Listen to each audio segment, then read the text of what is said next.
Poly house के अंदर cocopeat में स्ट्रॉबेरी की सफल खेती करके एक किसान ले रहे अच्छी आमदनी।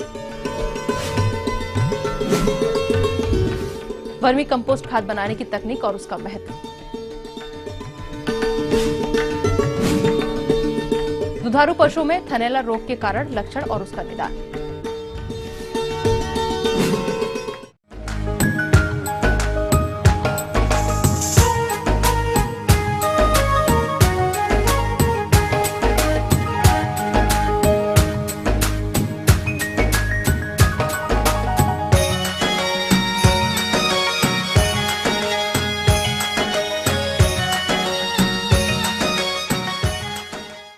हमारे प्रदेश के कुछ प्रगतिशील किसान स्ट्रॉबेरी की खेती करके अच्छा मुनाफा ले रहे हैं, लेकिन आज हम ऐसे किसान से मिलवाने जा रहे हैं ग्राम रियावन, जिला रतलाम के अरविंद धाकड़ से, जो कि पॉली हाउस के अंदर मिट्टी के बजाय कोकोपीट में स्ट्रॉबेरी की खेती करके अच्छा लाभ तो प्राप्त कर ही रहे हैं, साथ साथ इस विधि से खेती करने पर उनको सिंचाई जल की तो बचत होती ही है, साथ ही खरपतवार नियंत्रण व कीट व्याधियों के नियंत्रण पर भी होने वाला खर्च कम लगता है।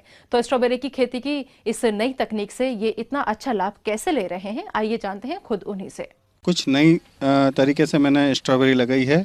इस सिस्टम को हाइड्रोपोनिक सिस्टम कहते हैं। इसमें बिना मिट्टी के पौधे चलते हैं और उस टेक्निक से स्ट्रॉबेरी का मैंने एक शुरुआत करी है। एक डेमोन्स्ट्रेशन टाइप छोटे स्तर पर मैंने 600 पौधे के आसपास मेरे इस ग्रीन हाउस में लगाया है और इसी पे हम रिसर्च कर रहे हैं। अभी देखो आपके सामने बढ़िया फ्रूटिंग और फ्लावरिंग आया हुआ है पौधों पे, और जो हमने सोचा था उससे कई गुना ज़्यादा इसमें माल हमको प्राप्त हुआ है। इस किसान ने खुले क्षेत्र में स्ट्रॉबेरी की खेती करने के बजाय ग्रीन हाउस में हाइड्रोपोनिक्स तकनीक द्वारा स्ट्रॉबेरी की खेती की है और इस किसान को इस नई तकनीक से स्ट्रॉबेरी की खेती करने पर कौन कौन सा लाभ होता है, आइए जानते हैं खुद उन्हीं से। इस सिस्टम में आने वाले टाइम में जो हमारे यहाँ जैसे इंडिया में पानी की, मिट्टी की और कई तरह की समस्या पैदा हो रही है, तो इस टेक्निक से अगर अपन खेती करेंगे तो अपन को प्रोडक्शन भी अच्छा आएगा और एक खेती को नई दिशा मिलेगी। परंपरागत तरीके से या वर्तमान में जो लोग स्ट्रॉबेरी की खेती कर रहे हैं उनको कई तरह की समस्या आती है। पहली समस्या है कि खरपतवार की समस्या, वो बेड पे लगाते हैं, उसमें खरपतवार कई तरह के आते हैं और उसमें निंदाई गुड़ाई की समस्या, इसके अलावा पानी की समस्या, उसको पानी ज़्यादा लगता है, तुड़ाई की समस्या, इस तरह की कई समस्या आती है। उस समस्या को देखते हुए फिर इस टेक्निक से अगर अपन खेती करेंगे तो इसमें फलों की क्वालिटी अच्छी बनेगी और खरपतवार का कहीं से कहीं तक कोई वो नहीं है, क्योंकि मिट्टी का भी उपयोग नहीं है और पूरा पाइप में अपन कर रहे हैं, तो एक ये समस्या से बच जाएंगे। इसके अलावा बीमारी कम आएगी, जमीन संबंधी बीमारी कम आएगी, फंगस की प्रॉब्लम नहीं आएगी। टेक्निक में पानी का भी कम उपयोग होता है। एक बार अपन ने 10 लीटर पानी भर दिया तो वो लगभग 7 से 15 दिन तक हम यूज़ कर लेते हैं। तो इस स्टेज पे आते आते हमको ज़्यादा से ज़्यादा 50 से 60 लीटर पानी का उपयोग करके हमने ये स्टेज लेके आए हैं और लगभग 600 पौधे के लिए ये इतना कम पानी में इसको मैनेज कर लिया है हमने। और जैसा कि हमने ग्रीन हाउस में इसको लगाया है तो इंसेक्ट की प्रॉब्लम नहीं आएगी और क्वालिटी भी ज़बरदस्त बनेगी। जैसा आप देख रहे हैं इतनी बढ़िया क्वालिटी बनी है। हमने बाहर भी लगाया था और बाहर भी देखा है, उससे तो कई गुना अच्छा इसमें माल निकला है। ग्रीन हाउस में करते हैं तो अपन लंबे समय तक इसको प्रोडक्शन ले सकेंगे, क्योंकि ग्रीन हाउस में टेम्परेचर मेंटेन रहता है। जैसे फरवरी, मार्च, अप्रैल तक लोग स्ट्रॉबेरी ख़त्म कर चुके होते हैं, क्योंकि गर्मी की वजह से ख़त्म हो जाता है प्लांट। इस टेक्निक से करेंगे और ग्रीन हाउस में करेंगे तो आप लगभग मई जून स्ट्रॉबेरी इसमें ले सकते हैं। किसान भाइयों, ग्रीन हाउस में हाइड्रोपोनिक्स तकनीक द्वारा स्ट्रॉबेरी की खेती में पौधे लगाने से लेकर स्ट्रॉबेरी के फलों की तुड़ाई तक के प्रबंधनों को इस किसान ने किस तरह से किया, इसकी समस्त जानकारी लेते हैं इसी किसान से। इस सिस्टम की तैयारी के लिए सबसे पहले इसके पौधे हमने हमारी नर्सरी में तैयार करे थे। पौधे तैयार होने के पश्चात जो ये कप है इसके अंदर उन पौधों को पहले तो 22 टिन में डुबोया, उसकी जड़ों को 10 मिनट पड़े रहने दिया। उसके बाद कोकोपीट भर के इसमें लगाया गया। टेक्निक के लिए पीवीसी पाइप की आवश्यकता पड़ती है। हमने लगभग 110 mm साइज़ के पीवीसी पाइप का यूज़ किया है और लगभग 20-20 सेंटीमीटर पे इसमें होल बनाए हैं और उसके अंदर हाइड्रोपोनिक के कप आते हैं, स्पेशली जाली वाले कप आते हैं जो हमने मंगाए और उसका उपयोग किया गया है। छेद बनाने के पश्चात इसमें इस कप को कोकोपीट के भर के और पौधा लगाया जाता है और बस इसमें रख दिया जाता है। कोकोपीट में न्यूट्रिएंट वगैरह कुछ रहता नहीं है, तो पौधों को अपनी खुराक के लिए हम इसमें न्यूट्रिएंट सप्लाई करते हैं। तो पाइप के एक साइड से हम पानी डालते हैं, वो सारा घूमते हुए सर्कुलेट होते हुए वापस बकेट में जाता है और इस तरह 24 घंटे पानी घूमता रहता है। शाम के टाइम हम रात के टाइम हम इसको बंद कर देते हैं, बाकी दिन में चालू रहता है। इस तरह से पौधे को न्यूट्रिएंट मिलता है और पौधा अपनी बढ़वार करता है। और लगभग 45 दिन पश्चात इसमें फ्लावरिंग स्टेज चालू हो गई और लगभग 2 महीने में इसमें फ्रूटिंग भी चालू हो गया था। न्यूट्रिएंट के लिए जो इसमें अपन पानी सप्लाई दे रहे हैं, जो पानी रोटेट हो रहा है उसके अंदर माइक्रो न्यूट्रिएंट यूज़ किया जाता है। इसके लिए स्पेशल माइक्रो न्यूट्रिएंट आते हैं ए और बी करके, जो मार्केट में उपलब्ध हैं। उनको सप्ताह में एक बार इसकी जो 10 लीटर के नीचे बकेट रखी है उसमें मिलाया जाता है। 10 लीटर में लगभग 40 ml ए और 40 ml बी, और फिर पीएच कंट्रोल करने के लिए साइट्रिक एसिड थोड़ा सा वो डाला जाता है।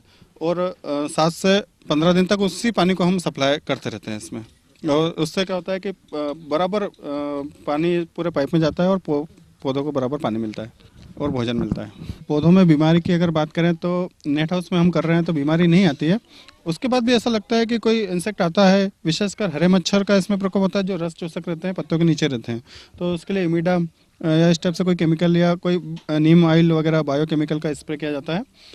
जैसा इसमें मौसम में थोड़ा गर्मी बढ़ती है, टेम्परेचर बढ़ता है, तो इसमें माइट की प्रॉब्लम आती है। उसमें पत्ते के नीचे छोटी छोटी मकड़ियाँ, लाल मकड़ी या सफ़ेद मकड़ी बनती है। तो उसके लिए मैजिस्टर हुआ या इस टाइप से कोई केमिकल बाजार में जो उपलब्ध है वो स्प्रे किया जाता है। ग्रीन हाउस में हाइड्रोपोनिक्स तकनीक द्वारा स्ट्रॉबेरी की खेती करने पर इस किसान को 600 पौधों से कितना उत्पादन मिला और उसे बेचने पर मिली कुल आय में से कुल खर्च को घटाने के बाद उन्हें कितना शुद्ध लाभ मिला, आइए जानते हैं उन्हीं से। हमारे इस प्रयोग में लागत की अगर अपन बात करें तो लगभग 12,000 रुपये हम पीवीसी पाइप में लगा है और 6,000 के आसपास पौधे में लगा। 600 पौधे समथिंग है, 10 रुपये का एक प्लांट है ये। न्यूट्रिएंट की अगर बात करें तो 2,000 रुपये का न्यूट्रिएंट हमने इसमें यूज़ करा है और चल रहा है। इसके अलावा इसमें जो कप लगे हुए हैं वो 1,000 रुपये के कप हैं और कोकोपीट जो इसमें भर रखा अपन ने वो समथिंग 1,000 रुपये का कोकोपीट हमने यूज़ कर रखा है। इस तरह से टोटल कॉस्ट देखा जाए तो 22,000 के आसपास बनती है। और इसके अलावा एक्स्ट्रा खर्चा लगभग 2 से 3,000 रुपये जो केमिकल वगैरह या इस टाइप से मजदूरी वगैरह 2 से 3,000 रुपये का खर्चा और लगता है। तो एवरेज 25,000 रुपये का हमने इस प्रोजेक्ट में लगाया है। हमने जो लागत जोड़ी है उसमें हमारा ये जो ग्रीन हाउस है इसकी लागत हमने नहीं जोड़ी है उसमें, क्योंकि ये ऑलरेडी हमारे पास पहले से बना हुआ है। यदि किसान इस सिस्टम को अपनाए या नए तरीके से बनाना चाहे तो इसमें भी ज़्यादा कीमत नहीं लगती, छोटा ग्रीन हाउस ही बनाना पड़ेगा और लगभग 25 से 30,000 रुपये में छोटा ग्रीन हाउस बन जाएगा और इस सिस्टम से खेती स्ट्रॉबेरी लगा सकते हैं। हमारे पास अभी 600 प्लांट है और प्रति प्लांट 1.5 किलो के आसपास हमने स्ट्रॉबेरी निकाला है। और इसका रेट की बात करें तो 70 रुपये, 80 रुपये और कभी कभी 120-130 रुपये भी हमको रेट मिला है। इसका एवरेज रेट अगर अपन देखें तो 100 रुपये का एवरेज रेट आया है। 600 प्लांट में से हमें 900 किलो स्ट्रॉबेरी प्राप्त हुई है और इसका बाजार भाव एवरेज हमको 100 रुपये किलो मिला है, मतलब 90,000 रुपये का हमारा स्ट्रॉबेरी है।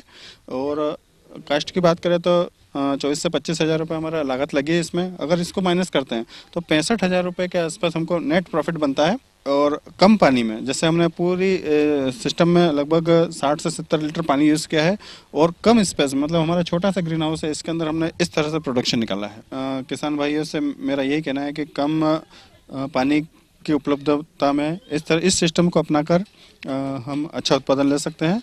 तो ये थी कुछ उपयोगी जानकारियां। अब लेते हैं एक छोटा सा ब्रेक, जल्द लौटेंगे और कार्यक्रम में आगे है महत्वपूर्ण जानकारियां, तो बने रहिए हमारे साथ।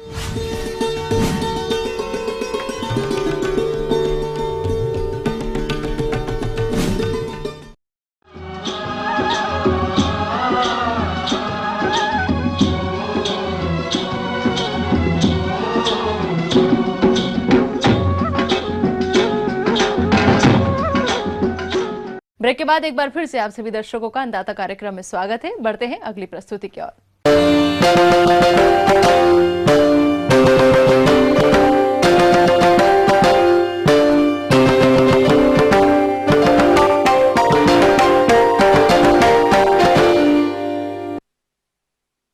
प्रदेश के ज्यादातर किसान भाई अधिक पैदावार लेने की चाह में फसल में रासायनिक खादों का इस्तेमाल बहुत ज्यादा करते हैं, जिससे उन्हें फसल में उत्पादन तो मिल जाता है, लेकिन इसका विपरीत असर मानव स्वास्थ्य के साथ साथ मृदा की उर्वरता पर भी पड़ रहा है। और ऐसे में किसान भाई वर्मी कंपोस्ट का इस्तेमाल करके फसल से अच्छी पैदावार लेने के साथ साथ मिट्टी की उर्वरता को भी सुरक्षित बनाए रख सकते हैं।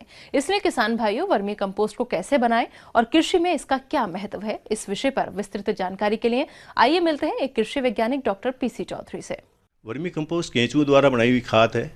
केंचुए मुख्य रूप से दो प्रकार के हैं। एक तो ऐसे केंचुए हैं जो ज़मीन के अंदर सुरंग बनाकर 6.5 फीट यानी 2 मीटर तक ज़मीन में जा सकते हैं। 90% वो मिट्टी खाते हैं और 10% ऑर्गेनिक वेस्ट को खाते हैं। दूसरे प्रकार के जो केंचुए वो सतह पर चलते हैं, वो 90% ऑर्गेनिक वेस्ट को खाते हैं और 10% मिट्टी को खाते हैं। अगर संसार भर में देखें तो इन केंचुओं की 3627 जातों का पता है। हिंदुस्तान में 827 जातें मौजूद है। उसमें से 8 ऐसी जातें हैं जो खाद बनाने का काम कर रही है। 8 में से हमारे यहाँ के लिए 2 बेहतरीन हैं। एक है आइसोना फीटिडा और दूसरी है यूडिलस यूजिनी। ये दोनों ही प्रकार के केंचुए 60 से 65 दिन में खाद बनाते हैं और खाद की जो ताकत होती है वो देसी खाद के मुकाबले में 3 गुना ज़्यादा होती है in sense of nitrogen, phosphorus, potash. जो किसान भाई वर्मी कंपोस्ट की यूनिट लगाना चाहते हैं तो वे किस प्रकार से लगाएं केंचुआ खाद की यूनिट, आइए जानते हैं। अब इसको बनाने के लिए 2 चीज़ें ज़रूरी है। 2 चीज़ें, पहली तो इसको चाहिए छाया। छाया के लिए आप केलूपोस बना सकते हैं, आप टीन सेट लगा सकते हैं, आप उसको पक्का बना सकते हैं, छप्पर बना सकते हैं। दूसरा, एक क्यारी के लिए 40 लीटर पानी रोज चाहिए। बनाने के लिए आप इसको पक्का बना सकते हैं, ईंट का बना सकते हैं, कच्चा बना सकते हैं। जैसे संसाधन आपके पास उपलब्ध है, संसाधनों का उपयोग करते हुए आप इसको पक्का भी कर सकते हैं, ईंटों का भी बना सकते हैं, कच्चा भी बना सकते हैं। इसकी जो लंबाई है वो 20 फीट, चौड़ाई 3 फीट और इसकी ऊंचाई 1.5 फीट। लंबाई चौड़ाई कम ज़्यादा आप कर सकते हैं, लेकिन इसकी जो ऊंचाई है वो 1.5 फीट से ज़्यादा नहीं होनी चाहिए। क्यों कि ये केंचुए ऊपर नीचे जो होते हैं वो 1.5 फीट तक हो सकते हैं, इनकी मैक्सिमम लिमिट है। इसलिए ऊंचाई 1.5 फीट ही आपको रखनी है। लंबाई चौड़ाई आप कम या ज़्यादा कर सकते हैं। अब भरने के लिए आपकी क्यारी तैयार है।